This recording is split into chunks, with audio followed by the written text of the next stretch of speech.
Hello friends, A to Z stock market के एक नए वीडियो में आपका स्वागत है। आज मैं एक एफएमसीजी स्टॉक के बारे में बोलने जा रही हूँ जो एक अच्छी खासी रिटर्न दे सकते हैं अगले 1-2 साल के अंदर। तो इस स्टॉक में लॉन्ग टर्म में एक अच्छा खासा रिटर्न आ सकते हैं। तो चलिए शुरू करते हैं। This is only for educational purpose. यहाँ पर कोई स्टॉक बाय सेल करने का रिकमेंडेशन नहीं है। अगर आप कोई स्टॉक बाय सेल करते हो तो आपको फाइनेंशियल एडवाइजर के सलाह लेकर कर सकते हो।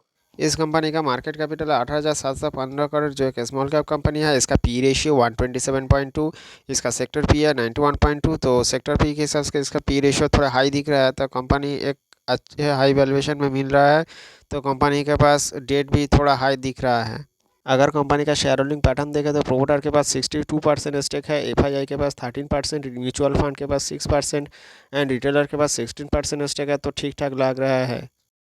अगर कंपनी का पिछले रिटर्न देखें तो पिछले एक मंथ में 5% गिरावट हुआ है, 6 मंथ में 25% गिरावट है, एक साल में 9% रिटर्न दिया। तो कंपनी कोई रिटर्न नहीं दिया है पिछले एक सालों के अंदर अंदर, क्योंकि कंपनी का प्रॉफिट थोड़ा कम हुआ है, इसलिए कंपनी अभी एक्सपेंशन मोड में है, इसलिए इसमें गिरावट भी हुआ है। अगर कंपनी का रेवेन्यू देखें तो क्वार्टर ऑन क्वार्टर कंपनी का रेवेन्यू अच्छी खासी ग्रोथ दिख रहा है। तो कंपनी स्टोर बढ़ाते जा रहा है, इसलिए इसका रेवेन्यू बढ़ रहा है।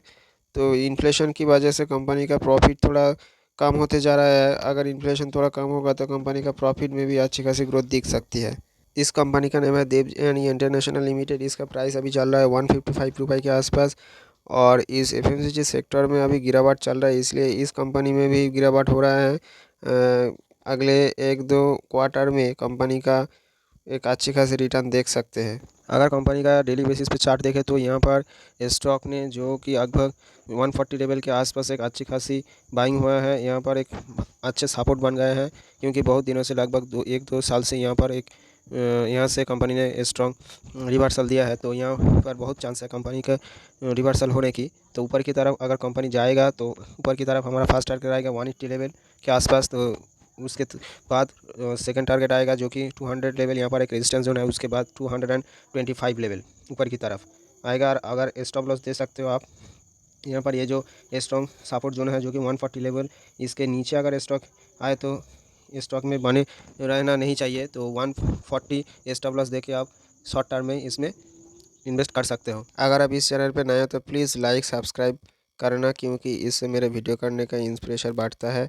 और इस चैनल में डिविडेंड बोनस इस रिलेटेड वीडियो देता हूँ, तो आप अपडेट